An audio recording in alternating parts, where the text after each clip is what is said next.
Yang penting keras. Salah bener nomor 2. Nomor 1 keras. Ayo. Sama-sama selamat hari Natal. Selamat hari Natal. Selamat hari Natal. Selamat hari Natal dan tahun baru. Selamat malam semuanya. Saya ditodong, tetapi saya senang. Tadi Pak Kikin itu pas saya kirim YouTube bertanya apakah bisa datang ke lingkungan untuk Natalan. Saya tanya sekarang, ya siap. Mau dijemput atau berangkat sendiri? Jemput supaya nggak nyari-nyari. Saya bersyukur karena para kita itu diisi lingkungan yang ketuanya sungguh baik seperti Pak Ikin. Paslonnya nomor berapa ya? Hah? Nomor 20. Pak Ikin ini tim suksesnya banyak. Saya lihat yang pakai seragam kan banyak.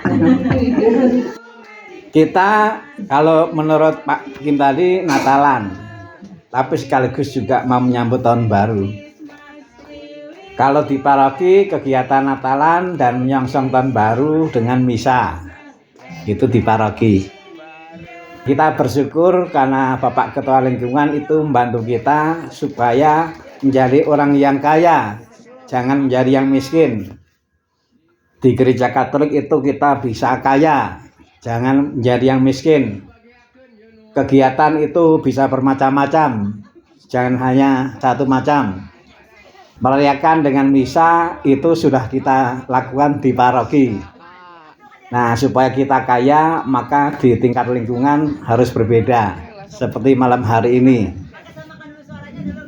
Lalu kemudian tadi Bapak Ikin juga mengatakan kepada saya, judulnya itu malam hari ini bersyukur. Yang menjadi pertanyaan bagi saya adalah, mana yang lebih mudah? Bersyukur atau mengeluh? Bersyukur. Siapa yang setuju bahwa yang lebih mudah mengeluh? Siapa yang setuju bahwa bersyukur lebih mudah? Bersyukur. Tergantung.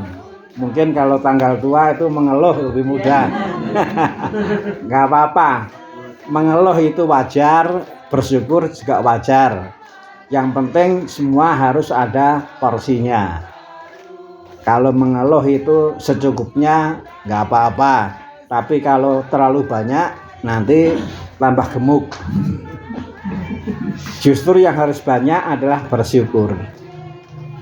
Memang kalau berbicara mengenai puas dan tidak puas, sampai kapanpun hidup itu nggak pernah akan puas, selalu ada kurangnya.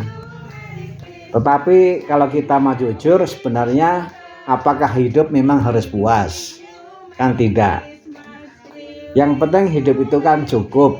Yang penting hidup itu kan tenang, tentram.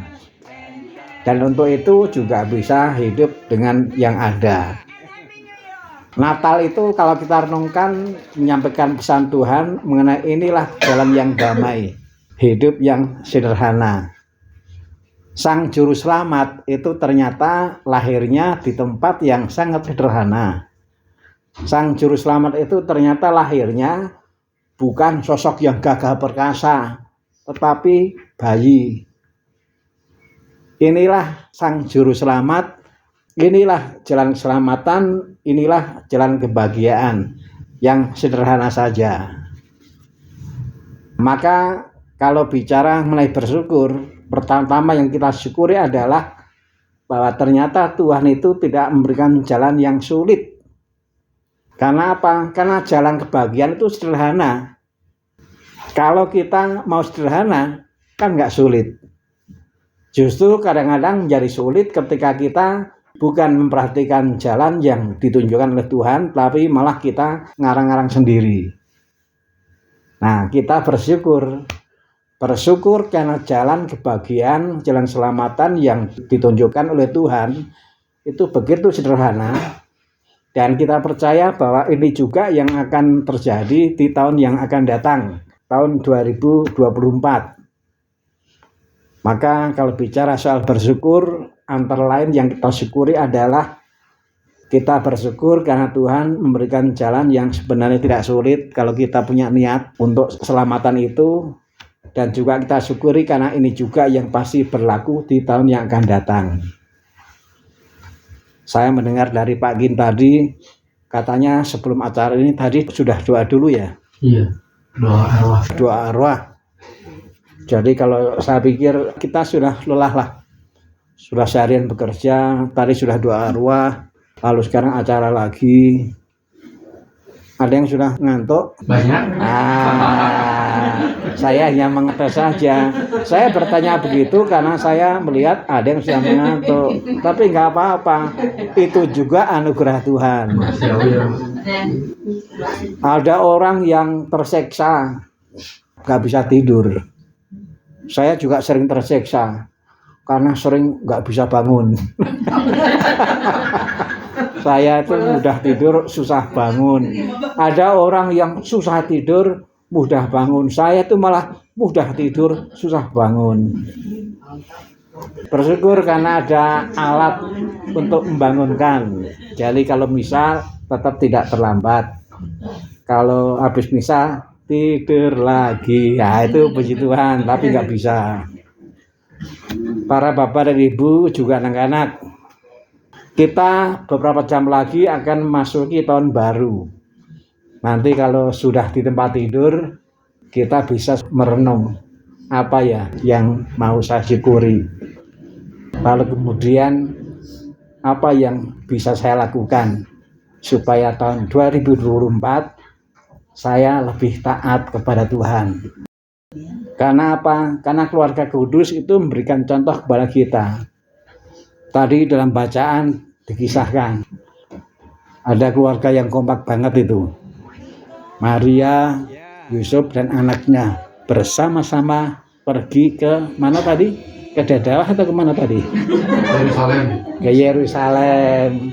Dalam rangka apa? Melaksanakan hukum Tuhan, melaksanakan perintah Tuhan, aturan Tuhan. Sekali lagi, nanti kalau mau tidur, sudah berbaring, merenung sebentar. Apa yang mau saya syukuri tahun 2023 dan apa yang bisa saya lakukan supaya saya bisa lebih taat kepada Tuhan seperti dicontohkan oleh keluarga kudus. Mudah-mudahan dengan begitu syukuran kita malam hari ini berbuah. Buahnya adalah nanti malam ketika mau tidur merenungkan tentang dua hal tadi. Sederhana kan? Gak sulit. Gak usah menyalakan mercon. Gak usah menyalakan kembang api. Gak usah. Ngantuk kok menyalakan mercon dan kembang api. Cukup lakukan hal yang sederhana. Inilah Tuhan. Tuhan itu untuk yang baik memberi jalannya gak sulit kok. Sangat sederhana. Maka kalau kita sampai gak bisa, kata Haji Omai Rama apa? Berlalu. Berlalu. Mudah-mudahan malam hari ini menjadi berkat bagi kita semua. Amin.